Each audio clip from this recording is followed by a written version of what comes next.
O programa Alô Caminhoneiro com Valtão está quase pronto. Muita música boa, informação para você, caminhoneiro que vive na boleia, viajando por esse Brasil de norte a sul do país. Siga nós lá nas redes sociais. Tamo junto, caminhoneiro. Puder vier, conta com o Valtão. Um abraço. Caminhoneiro de verdade não corre sozinho. A Astro, a Associação Brasileira dos Transportadores de Carga e Pessoas, tá no trecho com você, brigando por respeito, estadia e dignidade. Astro é parceria firme na estrada.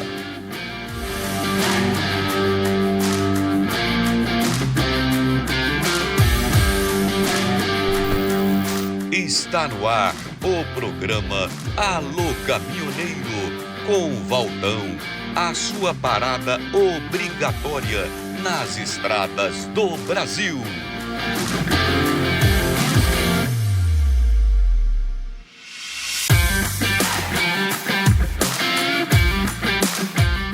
Olá, meus amigos da estrada, tudo bem? Aqui começa o programa Alô Caminhoneiro com Valtão. Tem muitas coisas boas, tem informações, dicas, aguarde aí que já vocês vão estar sintonados, ok? E também, né, Lúcia, muitas coisas boas, né? É isso aí, nós vamos falar sobre saúde, direito dos caminhoneiros, entretenimento e se você não segue a gente ainda, corre lá e já segue nós nas redes sociais, Facebook, Instagram, TikTok e também compartilhe com seus amigos da estrada. E envie também para nós mensagens, através do WhatsApp 67999896482 para a gente contar a sua história aqui no Alô Caminhoneiro com Valtão. E vamos começar com música boa, né? Aí com a dupla Joaquim Manuel, o hino nacional dos caminhoneiros, a Boate Azul. Essa Boate Azul foi uma polêmica na época, Lúcia, que o Joaquim gravou ela em 1985. Mas antes dele, o Amantes do Luar, o grupo, gravou ela em 1980. Só que não foi pra frente. E o nosso amigo Benedito Severo, que é o compositor da música, mandou gavetar ela, guardou ela no fundo do baú, sabe? Daí depois Joaquim Manuel soube, veio atrás do Benedito Severo e falou: Benedito, quer gravar aquela música, a Boate Azul? Aí o Benedito Severo falou pro Joaquim: Joaquim, não teve sucesso, eu engavetei ela. Não, mas eu quero ela, me dá ela primeiro que eu vou gravar. Aí Joaquim Manuel gravou ela, a Boate Azul, em 1985 e explodiu sucesso nesse Brasil, nesse mundo, em 70 países. E depois também, gente, outros cantores sertanejos gravou no Brasil. Chitãozinho Chororó, Bruno Marrone, Milionário Zé Rico, Christy Ralph. E fez o sucesso danado que está até hoje aí, e muitos novos sertanejos estão gravando ela, de sucesso medonho. E para homenagear essa grande dupla sertaneja aí, do raiz sertaneja, Joaquim Manuel, sucesso Boate Azul, 1985, solta o clipe aí, já está na telinha.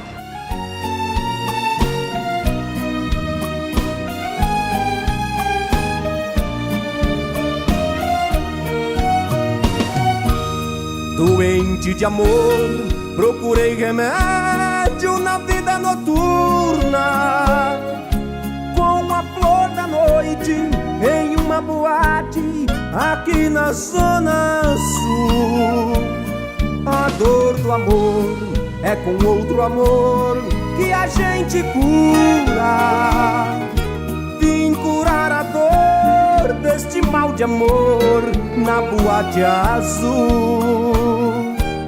Quando a noite vai se agonizando no clarão da aurora, os integrantes da vida noturna se foram dormir.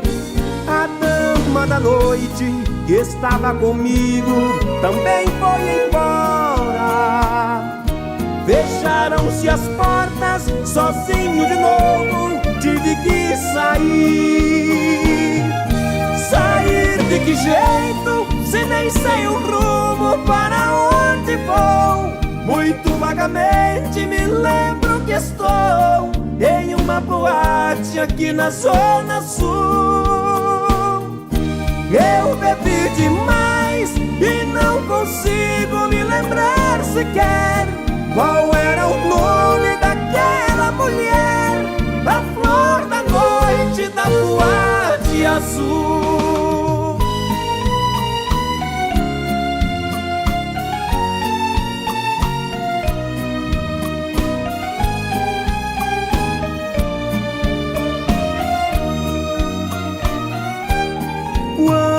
noite vai se agonizando no clarão da aurora.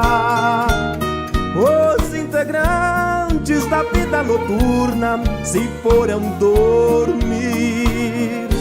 A dama da noite que estava comigo também foi embora. Fecharam-se as portas, sozinho de novo tive que sair. Sair de que jeito, se nem sei o rumo para onde vou? Muito vagamente me lembro que estou em uma boate aqui na Zona Sul. Eu bebi demais e não consigo me lembrar sequer qual era o nome daquela mulher, a flor da noite da boate azul.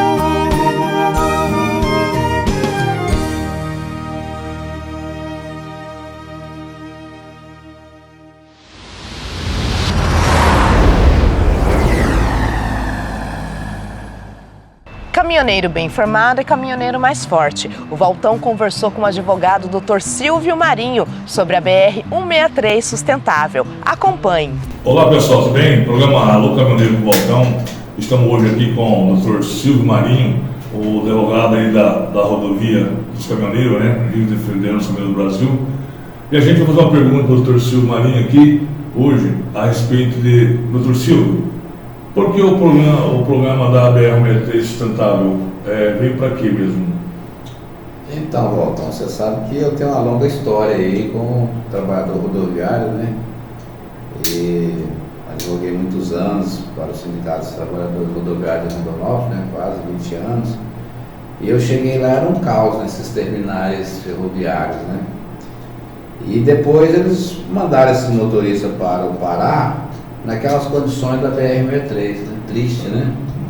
E o governo em 2006 tinha criado uma coisa chamada Plano de Desenvolvimento BR-163 Sustentável. Nesse plano de desenvolvimento envolvia uma série de questões, entre eles o asfaltamento da BR-163. E os motoristas da região de Rondonópolis, que é essa época lá em 2004, 2006, 2008, 2010 era considerada a capital nacional do bitrem, começaram a ir trabalhar no Pará. E eles reclamavam demais das condições de trabalho no Pará. Condições da BR, condições dos terminais lá. E aí fizemos uma comitiva e fomos para lá. E foi justamente na época que o governo estava lançando o projeto da Ferrogrão. Nós fizemos a primeira viagem em outubro de 2017. E nós deparamos com aquela coisa absurda. Eram árvores caídas, atravessadas na BR, não tinha atendimento. Aquele barro louco, aquela poeira louca. E aí a gente falou assim, olha, é um absurdo isso. E os motoristas da capital nacional do bitrem, aí naquele ano de 2000, entre 2004 e 2010, reclamavam demais das condições da BR-163. E aí reclamando, 2014, intensificando a reclamação, 2015, 2016 nós fizemos uma comitiva, conseguimos organizar ela. Fizemos a primeira viagem em setembro, outubro de 2017, justamente quando o governo estava lançando o projeto da... Nós dissemos, isso é um absurdo. Como é que o governo quer deixar essa BR nesse estado, nem terminou e lançar um outro projeto? Quem morreu, morreu aqui na BR-163, quem não morreu perde o emprego? Está errado. Fizemos um dossiê, encaminhamos esse dossiê para o DENIT, para o Ministério Público, encaminhamos para a NTT e reivindicando que fosse feita a duplicação da BR-163. E nesse nosso trabalho começou a agregar interesse das comunidades, pequenos produtores rurais, principalmente da região do Pará, ribeirinhos que moram às margens da BR-163, comunidades tradicionais. Aí depois se ampliou para uma parceria com os indígenas e surgiu o movimento BR-163 Sustentável. E nós vimos ao longo desse tempo dizendo assim, olha, o governo precisa terminar, pagar a dívida que ele fez no plano BR-163 Sustentável, para depois ele pensar num outro projeto de infraestrutura. Então nós não somos contra esse movimento BR-163, não é contra nenhum desenvolvimento do Brasil, especialmente com relação a melhorar a sua infraestrutura. O que nós estamos defendendo é um modelo de desenvolvimento econômico. Para essa configuração de força, de caminhoneiros, de comunidades tradicionais, de ribeirinhos da BR-63, de quem vive lá naquela região da Amazônica, para nós, o modelo de desenvolvimento econômico atual para aquela região é cumprir o que foi prometido no plano BR-63 sustentável.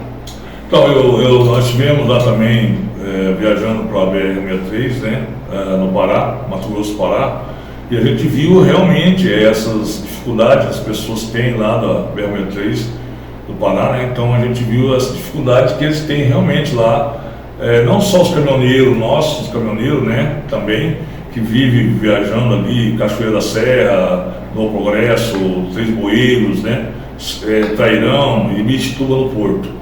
Então a gente viu dificuldades dos caminhoneiros também, e justamente com as comunidades do Pará, né, que era dificuldade muito grande.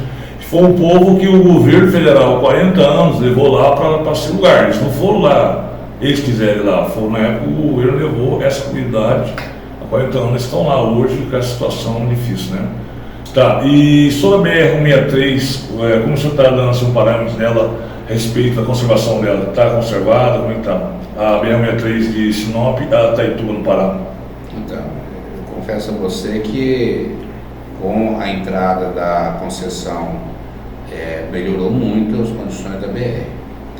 Nós, quando houve o trabalho da concessão, fizemos um trabalho para que a concessão fosse para 30 anos, porque nós sabíamos que esse prazo curto da concessão por 10 anos, ele não ia permitir que fizesse os investimentos necessários na BR-63. Tanto é que mesmo depois com a concessão, você tem sérios problemas na BR-63, pontos de muitos acidentes não foram resolvidos, e existe um movimento hoje, tanto é verdade, que precisava que pudesse ser maior a concessão da BR-63, que existe um movimento para fazer a duplicação da BR-63 no trecho do Mato Grosso, Sinop até a divisa com o Pará. E também nós estamos empreendendo um trabalho para que seja feita a duplicação também dentro do trecho do Pará, divisa do Mato Grosso até Miritituba, porque é necessário que essa BR ela tenha condições de trafegabilidade. E essa questão de condições de segurança da BR, necessidade da população, não só do trânsito seguro, mas também de várias outras políticas públicas, tudo isso foram prometidos dentro do plano BR-63 sustentável e não foi cumprido pelo governo federal até hoje. Então a dívida, não é só a partir de quando começou o tráfego intenso da BR-63, é de 40, 50, 60 anos atrás, quando rasgou a floresta e deixou essas pessoas desassistidas. Quer dizer, agora que o movimento de desenvolvimento econômico vem com a potencialização que a gente chama de turismo de negócio na BR-63, que é o transporte, que gera emprego e renda para milhares de pessoas, o governo simplesmente quer dizer, olha, tchau, vocês ficam com o apito do trem. E é isso que essa configuração de força, de caminhoneiros, de indígenas, de comunidades, de ribeirinhos da BR-63, comunidades tradicionais, que a gente acha que está errado. E te falar para vocês, essa trabalho que o Dr. Silvio Marinho fez aí no estado do Pará, no Brasil afora, ela foi muito polêmica, porque é uma estrada que corta hoje o asfalto de Sinop, Mato Grosso, até Itaituba, no estado do Pará. E nós hoje estamos pleiteando lá que as comunidades, depende dos caminhoneiros nossos do Brasil, que passam por aquela rodovia da BR-163 do estado do Pará. E ali tem comunidade como Cachoeira da Serra, Três Bueiros, tem também ali Trairão, Miritituba, Itaituba. Então o pessoal precisa dos nossos irmãos caminhoneiros, porque muitos vendem a sua galinha, o seu frango, o seu leite, vendem a sua comida, abastecem os caminhões nossos na rodovia graças aos caminhoneiros, ok? Caminhoneiro de verdade não corre sozinho. A Astro, Associação Brasileira dos Transportadores de Carga e Pessoas, está no trecho com você, brigando por respeito, estadia e dignidade. Astro é parceria firme na estrada.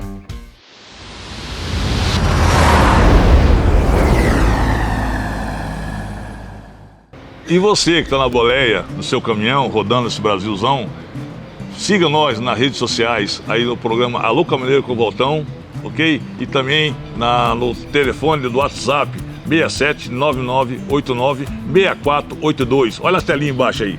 Alô? E também não podemos esquecer, né, Valtão, as nossas redes sociais, Instagram, Facebook, TikTok, é só procurar lá, Alô Caminhoneiro com Valtão.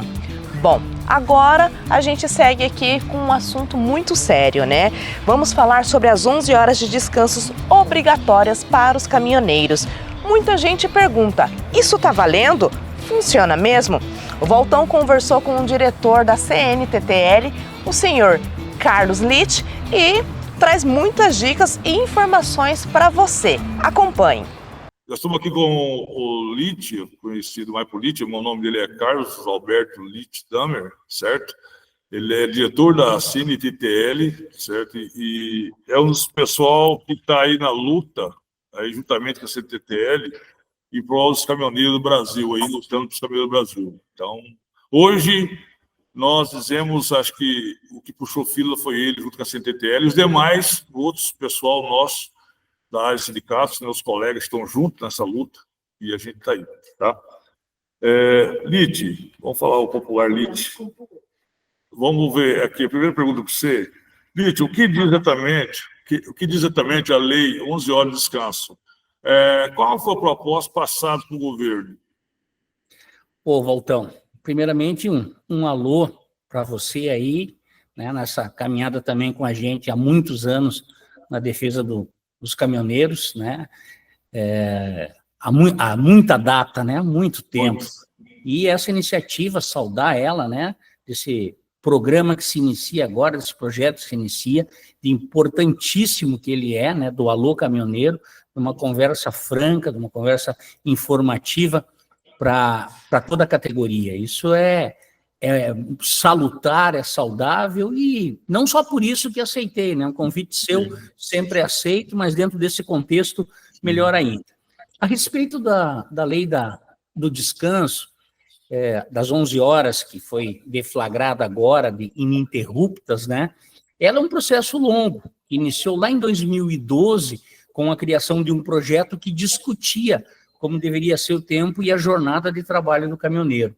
Passou por um longo debate de 2012 até 2015, quando essa lei ela se tornou a 12.619, da jornada de trabalho, identificando, depois de uma longa discussão no Congresso, de que o tempo de parada deveria ser de 8 horas ininterruptas, com mais 3 horas fracionada ao longo das outras 16 horas.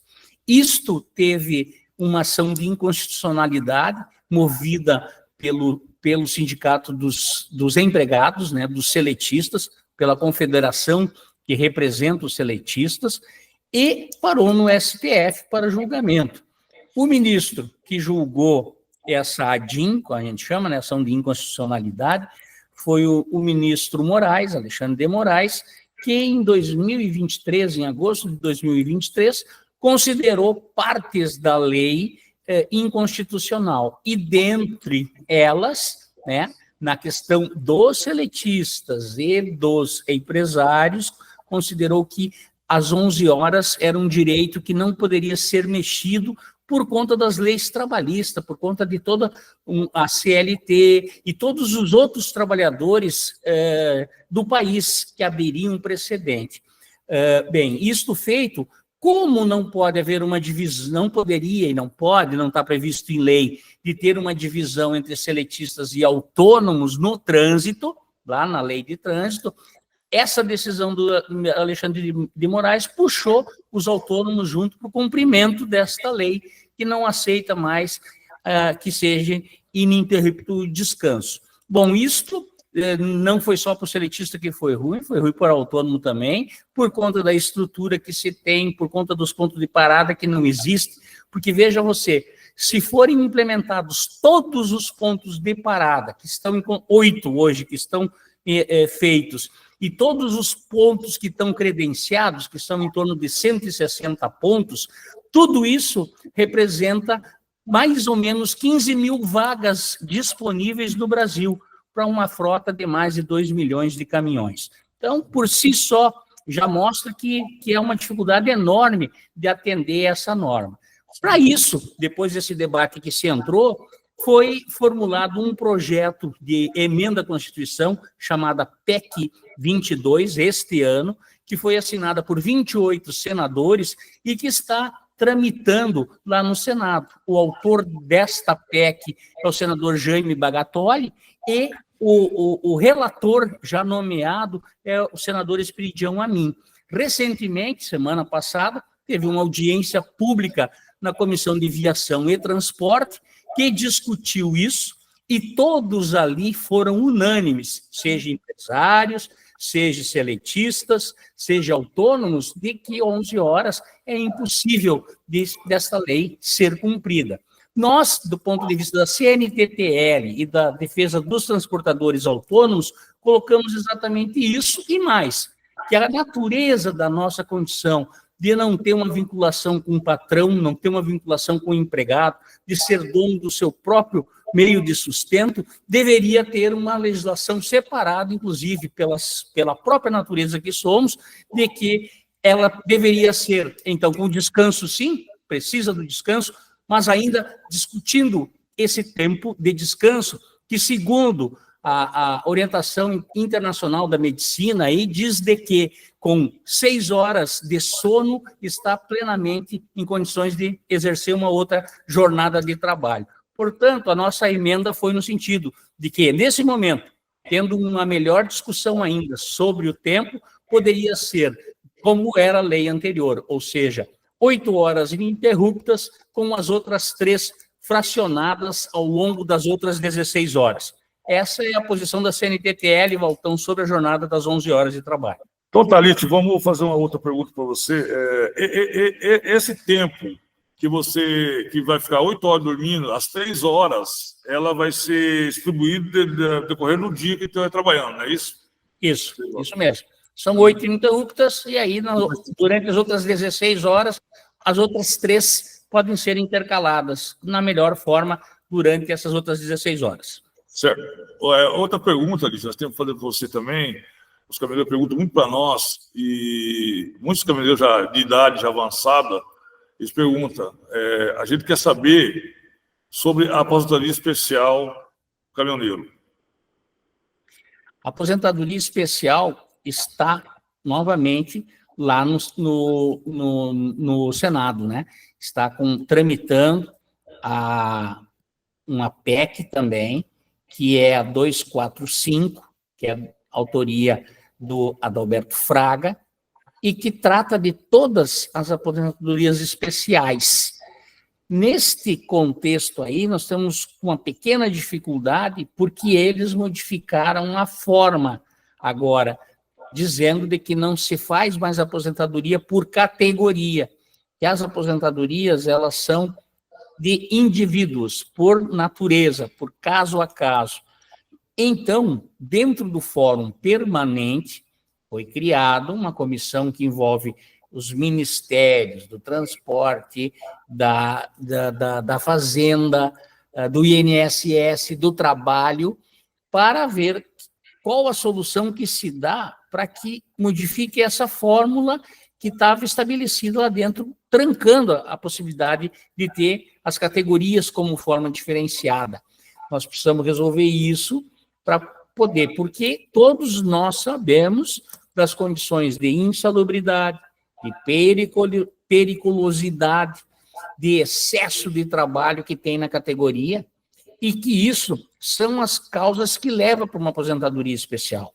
Então, nada mais justo que a categoria dos caminhoneiros autônomos estarem inseridos na possibilidade disso. Caminhoneiro de verdade não corre sozinho. A Astro, Associação Brasileira dos Transportadores de Carga e Pessoas, está no trecho com você, brigando por respeito, estadia e dignidade. Astro é parceria firme na estrada. Quem está falando é o Lite, né?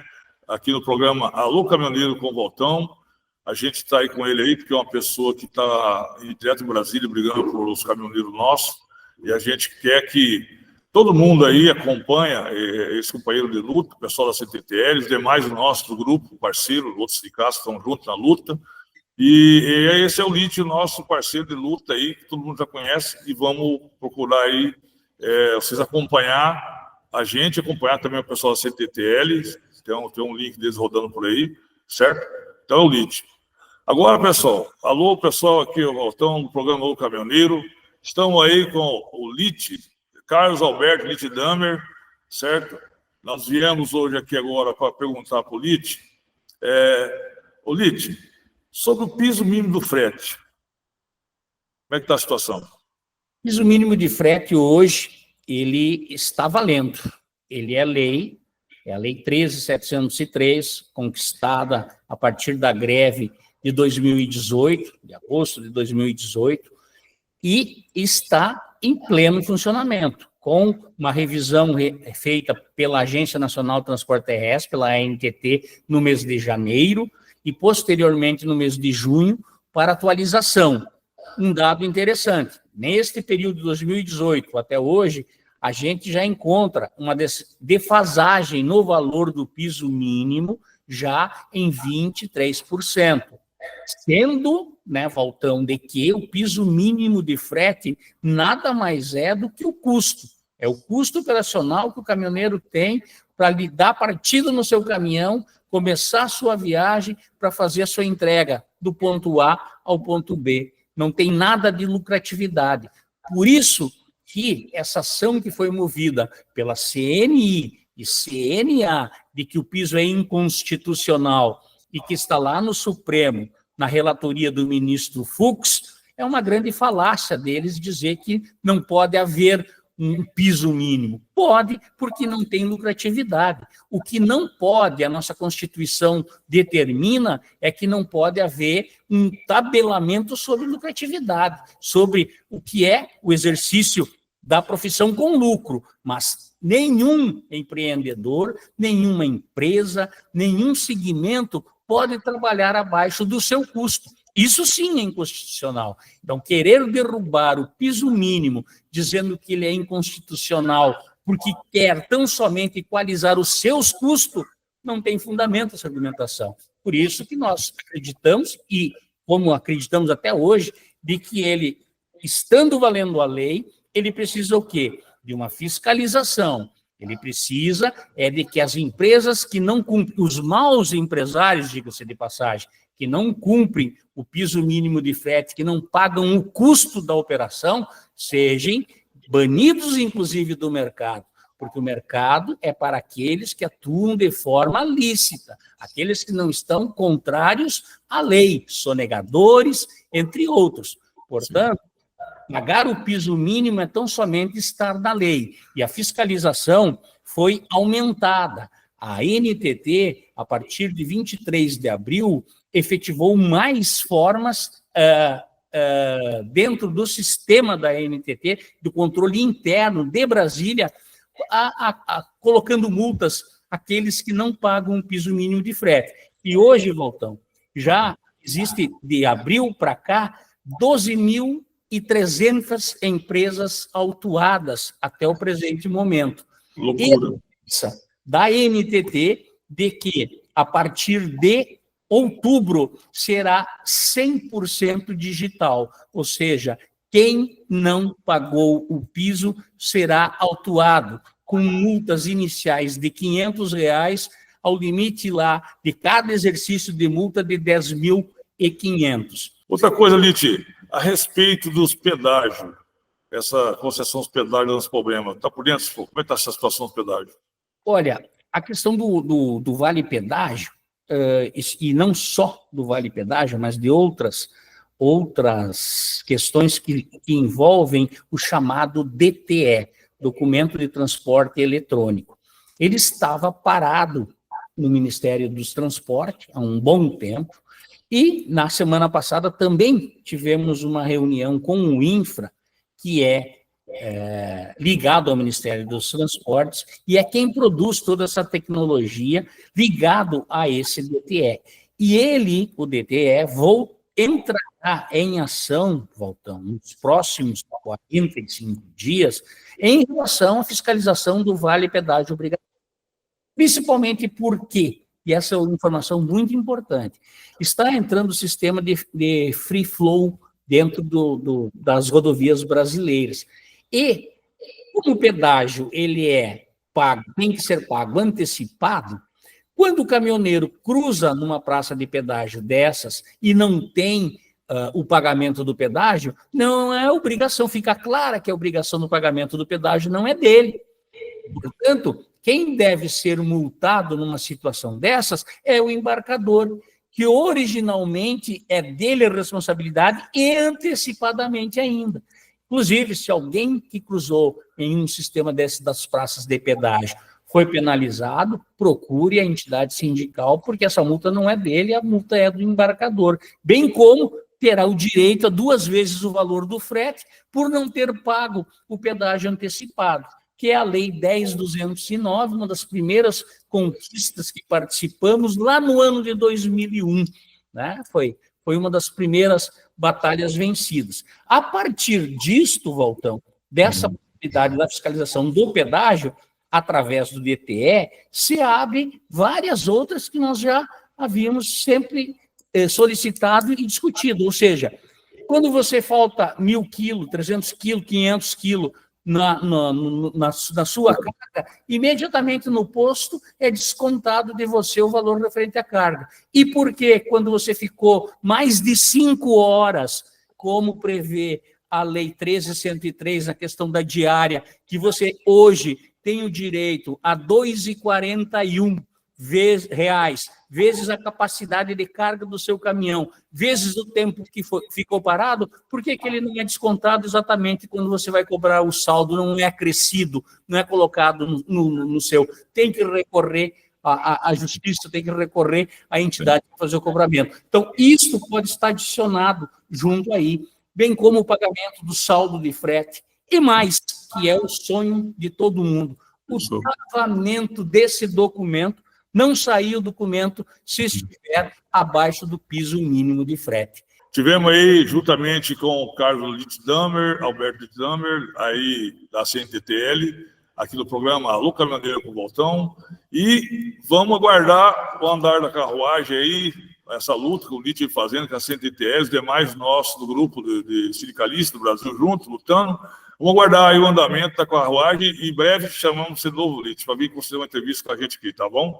Então, muito obrigado a você ceder essa entrevista.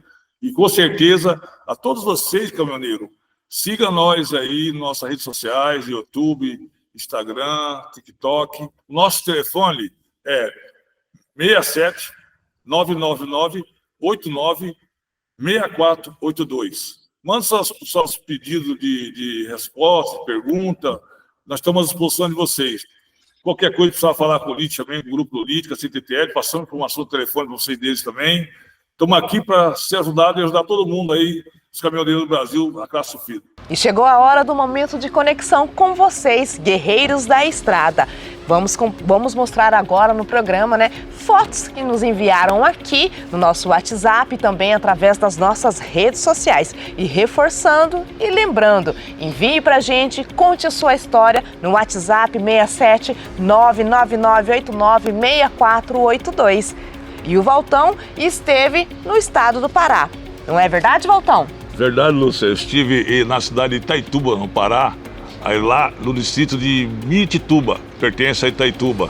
É onde é os portos, onde os caminhoneiros nossos do Mato Grosso descarregam, do Brasil descarrega, ali em Miritituba. E, por falar em Miritituba, o mês passado fez fila quilométricas lá em Miritituba, fila de 30 quilômetros, foi até no posto 30, conhecido lá por Miriam, e esses caminhoneiros ficavam jogados nas margens da rodovia, sem condições, sem banheiro, sem alimentação. E sorte, Lúcia, que o prefeito falou com as empresas entenderam o prefeito e conseguiu normalizar a fila lá de Itaituba, no distrito de Miritituba, ok? Então é isso aí, nós da estrada levando informações para vocês caminhoneiros do Brasil. E tem mais, Valtão, você também esteve, né, com os vereadores, conta pra gente. Sim, eu tive com o vereador Ieremar e o Valdeci, conversando com eles sobre o problema dos caminhoneiros, da transportuária que dá acesso do Samuel do Óleo, que vai nos portos. É um lugar triste para os caminhoneiros, que forma fila quilométrica, o caminhão tomba, é estrada de chão. É uma vergonha aquilo lá, Lúcia, é muita vergonha demais. E os nossos caminhoneiros do Brasil, nossos heróis da estrada, merecem mais respeito em termos da nossa comunidade aí do estado do Pará. Então, isso aconteceu lá.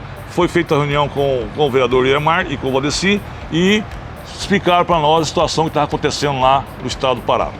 E claro que depois de uma conversa, tudo foi normalizado, graças a Deus, não é, Valtão?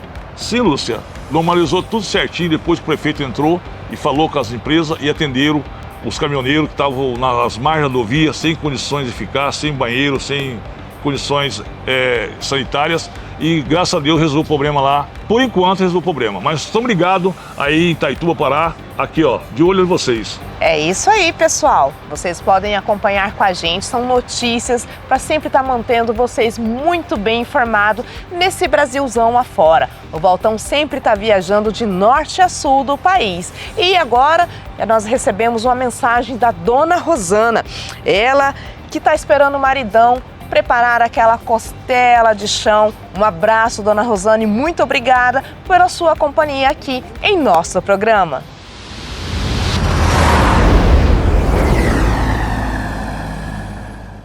E antes de terminar, vem novidade por aí, o quadro Caminhoneiro Artista. Você canta, você desenha, olha só, encaminhe pra gente seu vídeo e participe pra gente contar aqui a sua história e mostrar em nosso programa. E pessoal, vamos encerrar o programa Alô Caminhoneiro com o Valtão, desejando a todos vocês uma ótima viagem, que Deus abençoe o caminho de vocês e ainda mais, pare, descanse, que a vida vale a pena, ok? Nós estamos junto com vocês e vamos levar mais informações nos próximos programas. Abraço do Valtão aí, conte com a gente. Semana que vem tem mais. Até a próxima. Caminhoneiro de verdade não corre sozinho. A Astro, a Associação Brasileira dos Transportadores de Carga e Pessoas, tá no trecho com você, brigando por respeito, estadia e dignidade. Astro é parceria firme na estrada. Alô Caminhoneiro com Valtão, informação que movimenta o Brasil. Até a próxima parada.